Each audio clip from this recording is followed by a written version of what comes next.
tenemos la preocupación de que puedan haber en el futuro nuevos actos de hostigamiento en contra de la familia Zamora y como los que derivaron en el encarcelamiento injusto de don Ildefonso. Exigimos al gobierno del Estado de México que reconozca la labor de Ildefonso Zamora como defensor de los bosques y que cesen sus intentos de fabricar delitos y de perseguir al líder indígena y a su familia.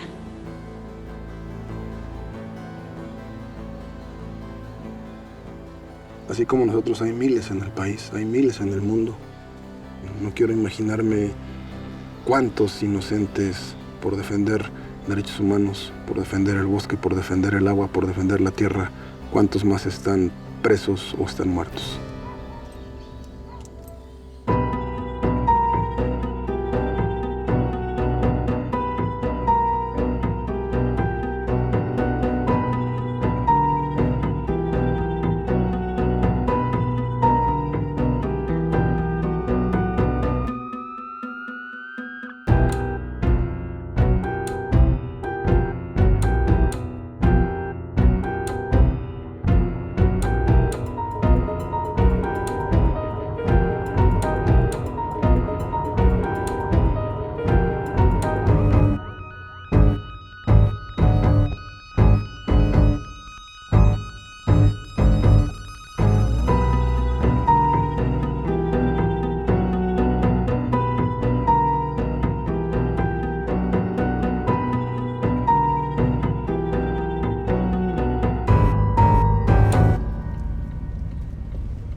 En el 2015, un grupo de policías del Estado de México, un grupo también de militares y elementos de Probosque intentan realizar una detención arbitraria en contra de Misael Zamora.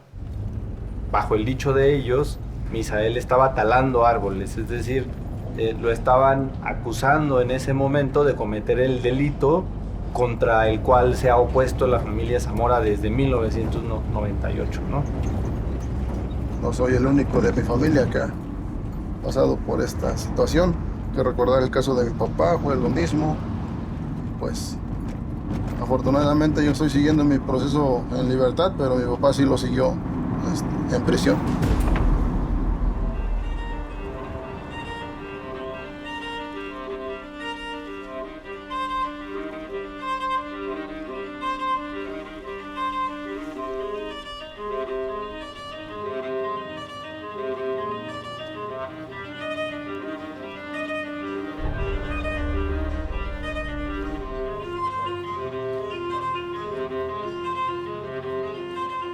Sí, mira, nosotros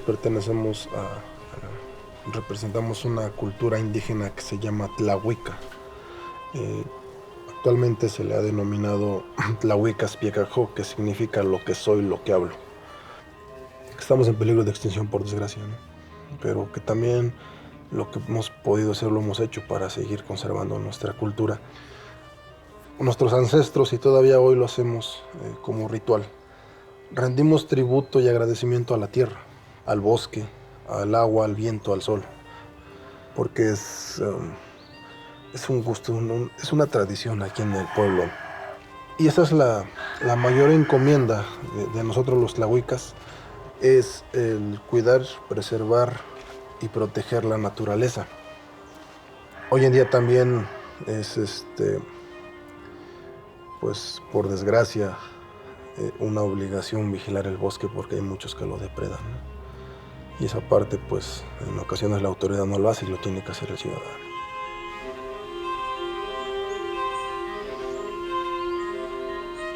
Al estar en un bosque me siento completo, ¿no? Es como llegar y, pues no lo puedo comparar con mi casa, pero sí es mi segunda casa. Bueno, tengo la fortuna y la dicha de conocer el bosque desde que tengo uso de razón, desde los 5 o 6 años cuando mi papá me comenzó a llevar.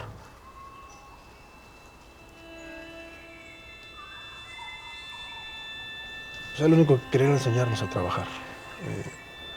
Y sin que él pensara, pues nos inculcó esto, ¿no? Que ahora somos, lo que ahora tenemos, lo que hemos hecho. Yo creo que a él nunca le pasó por la mente que en un futuro nosotros íbamos a pasar todo lo que pasamos por defender el bosque, ¿no? O sea, yo voy al bosque y me vienen recuerdos de todo, ¿no? Desde mi infancia, desde la compañía de mi hermano, la compañía de mi padre, el ver que también hay muchos recuerdos malos, de que por defenderlo hemos pasado renglones en la historia muy, muy feos, muchas desgracias, pero que por fortuna pues también representa muchos triunfos para mí, para mi familia, porque esto no es mío, esto es algo que empezó mi padre, que continuó la familia y que hoy es de todos, ¿no? Ildefonso era me parece un hombre muy fuerte, un líder de su comunidad, y sí tenía esta visión clara de conservar el bosque, pero también para provecho de la comunidad. Pero lo primero que hicimos con Ildefonso fue denunciar la tala ilegal ahí en San Juan Atzingo, en Zempoala. Se hizo, Greenpeace en ese entonces hizo una actividad junto con la comunidad, desplegando un enorme SOS que se veía muy claramente desde el aire para hacer un llamado de auxilio de los bosques. Era evidente el impacto en el Jaral donde se hizo este SOS. Era desde la carretera, no podías ver nada porque en ese entonces dejaban los talamontes, los árboles a la orilla de la carretera, pero subías unos metros y era la destrucción a matarraza, se llama, del bosque. Y entonces se trabajó con académicos y con los voluntarios de Greenpeace y con gente de la comunidad para calcular el volumen de madera que habían sacado. Era una zona que devastaron al 90% de los árboles que existían. Y no conformes con derribar el 90% de árboles, sino que todavía agarran y le prenden fuego a la zona, ¿no? Entonces quedó un desierto, literalmente un desierto. En ese año, junto con mi hermano, que éramos muy chicos de edad, decidimos sumarnos a Greenpeace como voluntarios en brigadas.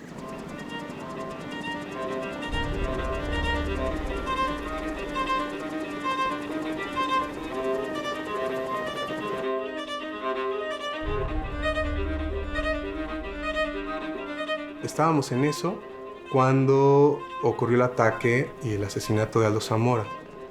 Y que, bueno, este estudio se tuvo que suspender porque ya no había condiciones de seguridad, ¿no? Nunca sabíamos las consecuencias que esto iba a acarrear. Nunca sabíamos lo fuerte del tema, ¿no? O sea, ni siquiera sabíamos en lo que nos estábamos metiendo. Las denuncias de mi padre contra taladores siguieron. Y junto con ellas, pues, llegaron las amenazas hacia él. Y pues mi padre guardó, pues, sus precauciones. O sea, él nunca se imaginó que nos atacarían a nosotros como hijos. Fue el martes 15 de mayo del 2007 cuando nos alcanzan en un carro, en un tope se nos cruzan y pues se bajan a dispararnos. Lamentablemente, pues ese día en el lugar muere mi hermano y pues yo quedo herido de un pulmón. Imagínate, mi hermano tenía 21 años, yo tenía 16. Entonces, pues, una edad a la que tú dices, pues, ¿quién tendría el poco valor tan cobarde de atacar a... Pues en mi caso era un niño, ¿no? Y más cuando, pues, nos usaron como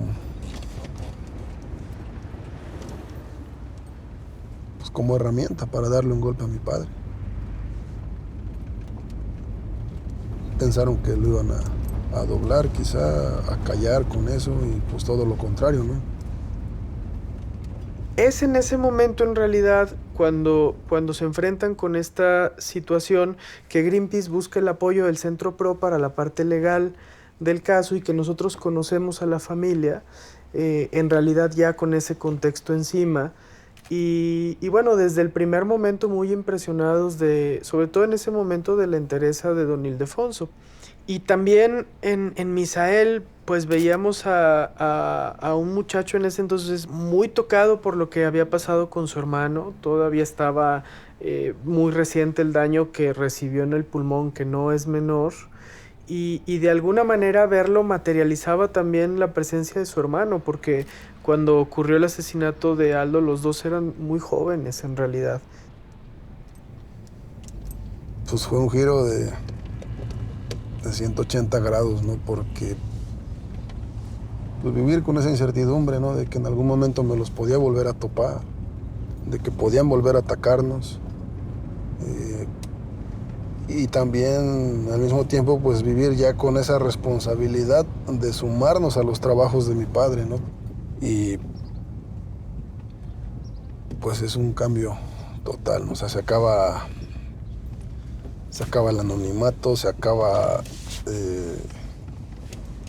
la indiferencia, se acaba la paz también. Desafortunadamente, a raíz del asesinato de Aldo Zamora y el ataque a Misael, la denuncia hasta a nivel internacional que se hizo obligó al entonces gobernador Peña Nieto, al presidente Calderón, a ir a Zempoala a comprometerse, y por algún tiempo sí hubo más vigilancia. Pero como muchas cosas en nuestro país, se acaba el interés político por algo y las cosas vuelven a lo que eran.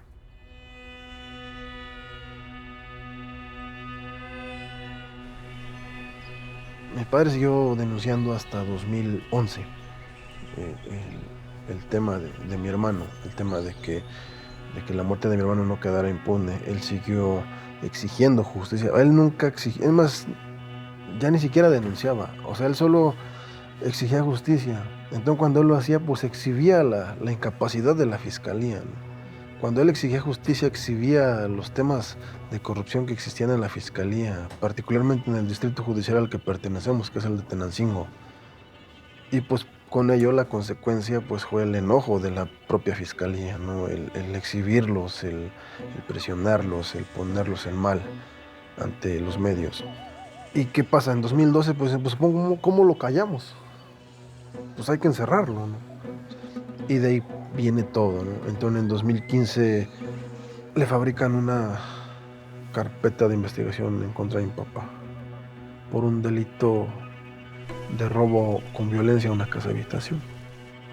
Y en ese mismo año, en el 2015, a mí me fabrican otra.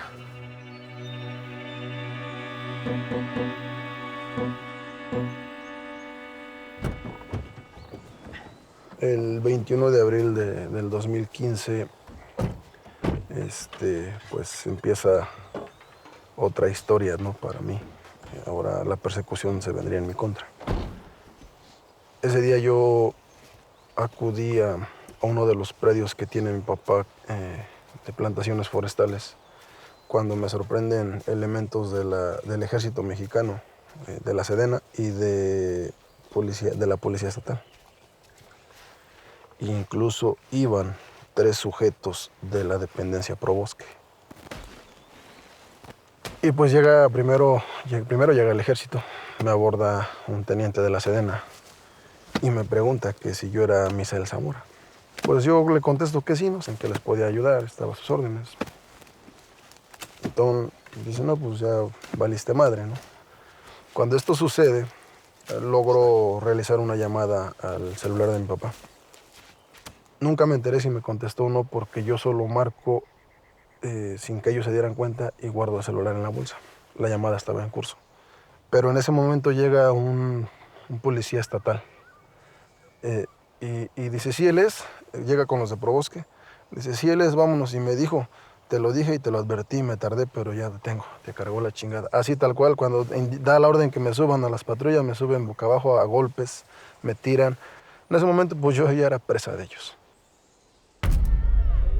Misael alcanzó a avisarle a su familia, especialmente a su papá, de que lo querían detener. La familia interceptó a este grupo de elementos y les exigieron que dejaran en libertad a Misael. Nomás lo queremos queremos a él. Tómale video. Nomás lo queremos a él y ya váyanse. Ya, vámonos. ¡Misael! Después de un momento de tensión, logra que recupere su libertad y en virtud de eso se le inicia una carpeta de investigación a don Ildefonso Zamora por el delito de resistencia de particulares. Después lo detienen con una orden de aprehensión por un supuesto robo.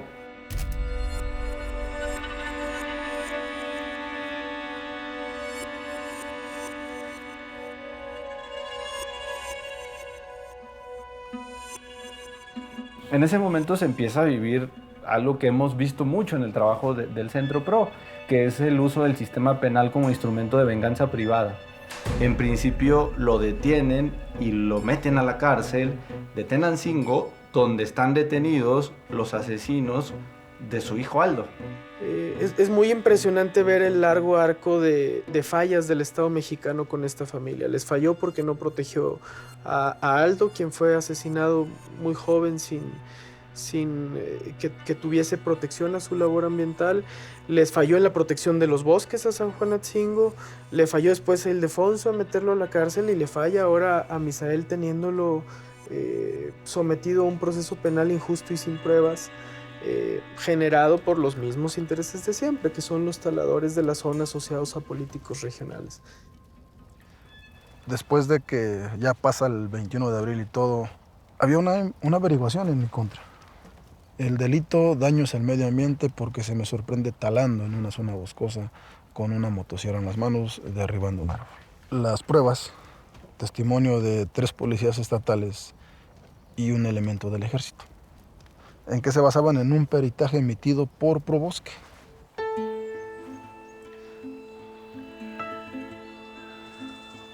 Ese día yo acudí a uno de los predios que tiene mi papá de plantaciones forestales y pues era una visita de rutina. Nosotros hacemos visitas a los predios pues prácticamente pues mínimo una vez a la semana. Cuando tú vas a una zona donde hay árboles o donde puedes levantar 1 o 2 palos muertos para aprovecharlos, pues lo haces, ¿no? Para aprovechar el viaje. Y pues la idea era ir, vigilar los árboles y pues juntar un poco de leña. Para esto ni siquiera llevaba herramienta, ¿no? O sea, no llevaba ni siquiera un machete, un hacha y menos una motosierra.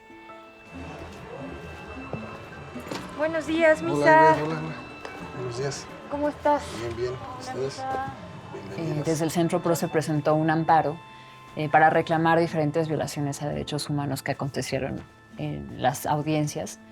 Entonces, a finales de julio de 2020, en plena pandemia por COVID-19, recibimos la notificación de citación nuevamente a audiencia inicial. Y es ahí en donde Ivette y yo asumimos la defensa de Misael y da inicio nuevamente. Es la misma investigación, son las mismas pruebas, digamos, es el mismo expediente, únicamente que nuevamente vamos al inicio del proceso. Lo fundamental es visibilizar que es un caso de criminalización de un defensor ambiental. Cómo este tipo de casos son un discurso que maneja el gobierno para decir, ojo, si tomas la bandera de la defensa de tu territorio, estas son las consecuencias. También es una situación de desventaja, porque justamente Misael estaba solo en el momento en el que lo detienen. Él estaba más bien en un terreno haciendo labores de cuidado de su territorio. Y estas fotografías son de su camioneta, en donde supuestamente se habían llevado las 39 vigas de madera. Y pues justamente estas fotografías son una evidencia de que no es así. La camioneta está totalmente vacía. Y tampoco existen pruebas en donde haya, por ejemplo, registro de cadena de mando de la existencia en sí de la madera, ¿no? No tienen número de folio, no hacen una descripción en específico de la cantidad, y eso es lo que acredita, o digamos, un elemento fundamental del delito, ¿no? De daño contra el ambiente. Son diferentes datos de prueba con los que yo puedo asegurar que la acusación viene con, pues, evidentes señas de corrupción. Y no dudo en que sea algún empresario o algún servidor público al cual se le dañó sus intereses hace más de una década con las acciones de mi padre, ni siquiera las mías. He tratado de llevar mi vida apegado a mi familia y si algún delito he cometido, pues es ser hijo de un luchador social, es ser hijo de un ambientalista muy reconocido y que dio la mayor parte de su vida a cuidar el bosque y el medio ambiente.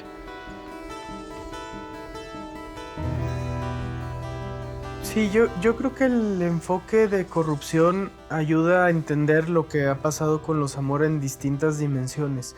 Una muy clara, desde luego, es cómo la corrupción ha permitido que no se detenga la tala ilegal en la zona de las lagunas de Zempoala y sus alrededores. Y creo que también la corrupción explica la proclividad del Ministerio Público que está en la región para fabricarle acusaciones a una familia como los Zamora, pero también beneficia a otros. Hay quien se beneficia de este estado de cosas. Los corruptos, los taladores de monte se benefician de que así opere el Ministerio Público porque ellos no les persiguen y en cambio sí persiguen a quien les denuncia. Y ese es un tema de corrupción, es un tema de derechos humanos, es un tema de medio ambiente, desde luego es un tema de derechos indígenas, pero es desde luego un tema de corrupción.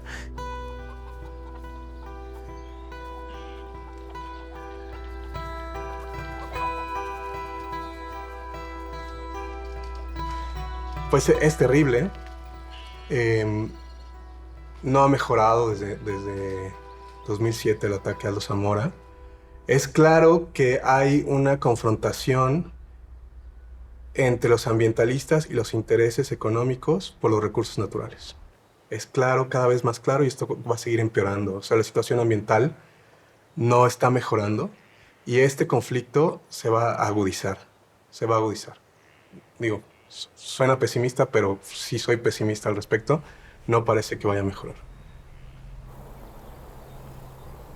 Me paro en este lugar y de inmediato se me viene a la mente muchos recuerdos de mi papá. Aquí conservó el ambiente como él lo encontró hace muchos años. Y quiero